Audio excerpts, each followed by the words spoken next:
Hello बच्चों, मैं professor Tushar Rohidas Pokharkar आप सभी का दोषी ट्यूटोरियल्स में बहुत बहुत स्वागत करता हूं। बच्चों, let us see how we can have a derivation for complex power, real power, reactive power for receiving end of the transmission line by using the generalized circuit equations या फिर जनरलाइज सर्किट कांस्टेंट आप बोल सकते हैं। देखो भाई, कैसा है, जनरलाइज सर्किट कांस्टेंट का इतना बोलबाला है कि हम ऑलरेडी बहुत सारे डेरिवेशन देख चुके हैं। अभी और इस यूनिट में भी डेरिवेशंस है एक दो, जिसमें हमें अभी ये पहला डेरिवेशन है जिसमें हम लोग को है ना कॉम्प्लेक्स पावर, जिसको हम अभी तक एपरेंट पावर बोलते आए हैं, उसका कॉम्प्लेक्स आपको पावर में कन्वर्ट करके उसको फाइंड आउट करना है। उसमें real power, reactive power, receiving end पे कैलकुलेट करना है। देखो, सेंडिंग एंड, रिसीविंग एंड, ऐसे दो डेरिवेशन आपको है। पहला डेरिवेशन है रिसीविंग एंड का, जो let us start with that.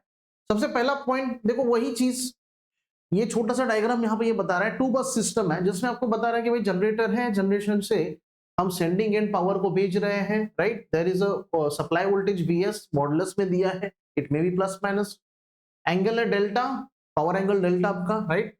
SS is equal to PS plus JQS. This is how we represent the apparent power. हम लोगों को पता है apparent power S से रिप्रेजेंट करते हैं। P यानी रियल पावर है जिसको एक्टिव पावर भी बोला जाता है, और QS यानी रिएक्टिव पावर है। That is nothing but imaginary part of the total power. Apparent power का ये इमेजिनरी पार्ट है। कौन?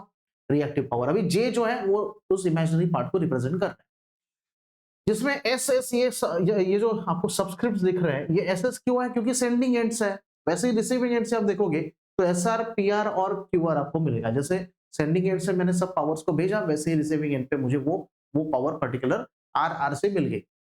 ये आपका देखो, यहाँ पे ग्राउंडिंग किया, लोड इस साइड में आपका कनेक्टेड है, और ये receiving end voltage with angle 0 degree.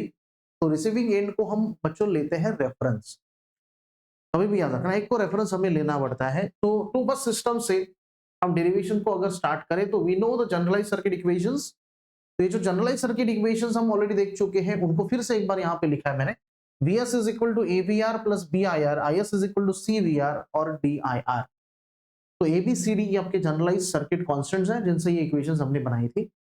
अभी ये जो इक्वेशन है ना, ये पहला इक्वेशन, इससे IR का वैल्यू अगर कैलकुलेट करें तो क्या बनेगा IR का वैल्यू? ये जो AVR है लेफ्ट साइड में चला जाएगा, यानी Vs minus AVR upon B is the value of IR। तो वही वैल्यू यहाँ पे लिखा है, देखो, from 1 we got IR is equal to Vs minus AVR upon B। बहुत सुंदर तरीके से यहाँ पे आपको दिखेगा, this is a kind of an value of an IR। अभी ये IR का वैल्यू किस में पुट करना है, तो अभी हम जा रहे हैं डेरिवेशन को सॉल्व करने। चलो, डेरिवेशन किसका है भाई?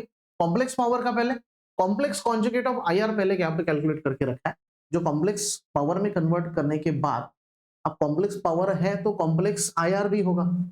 हर एक चीज कॉम्प्लेक्स होगी, यानी जहां पे कॉम्प्लेक्स में ना स्टार यूज करते हैं, ऊपर एस्टेरिस्क यूज करते हैं, इसको एस्टेरिस्क बोलते हैं।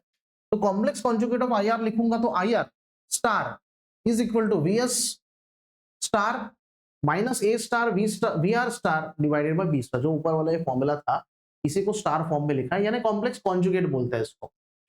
ओके, तो ये कॉम्प्लेक्स कॉन्जुगेट फॉर्म मैंने लिखा। उसके बाद आपको क्या लिखना है, देखो, complex power SR at the receiving end, जो हम कैलकुलेट करने जा रहे हैं यहाँ पे। तो SR के दो फॉर्मूला बन सकते हैं। SR आपका क्या होता है? पर फेज है, राइट। PR प्लस JQR ये हमने देखा, is equal to VR into IR star.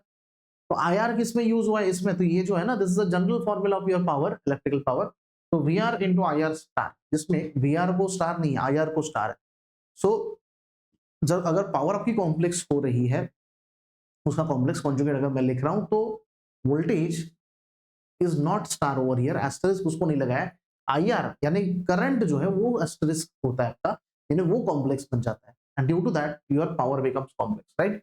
तो SR is equal to VR into IR star, जिसमें IR स्टार का वैल्यू मैं पुट करूंगा, put value of IR star, VR into ये IR स्टार का देखो value as it is put कर दिया। फिर यहाँ पे अंदर मल्टीप्लाई करूंगा, ब्रैकेट ओपन कर दिया, तो इज इक्वल टू, देखो यहाँ पे ये जो है ना VR इनटू VS स्टार, तो ये देखो VS इनटू VR स्टार ऐसे लिख दिया इसको, डिवाइडेड बाय ये जो B है, ये दोनों में बट जाएगा, इस पार्ट में और इस पार्ट में। तो B यहाँ पे देखोगे A स्टार इंटू, अभी VR star into VR star क्या होगा? तो VR स्क्वायर बन जाता है वो।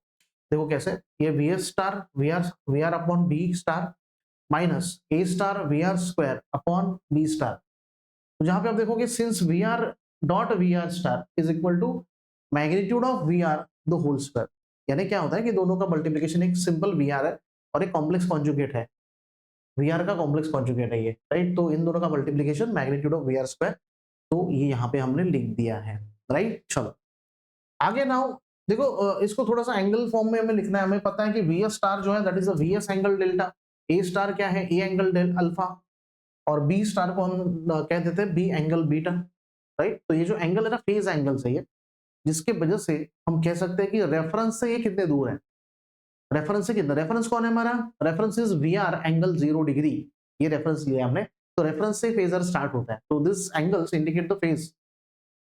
हमें देखो कि यहाँ पे इन वैल्यूज को यहाँ पे अगर पुट कर दे तो V S V R B यहाँ पे मिल जाएगा angle beta minus delta, okay. So beta जो है एंगल बी किसका था, ये बी कांस्टेंट जो था ना आपका, उसका एंगल बी था बीटा था, और जो डेल्टा है वो किसका एंगल था, that is of V S का एंगल डेल्टा था।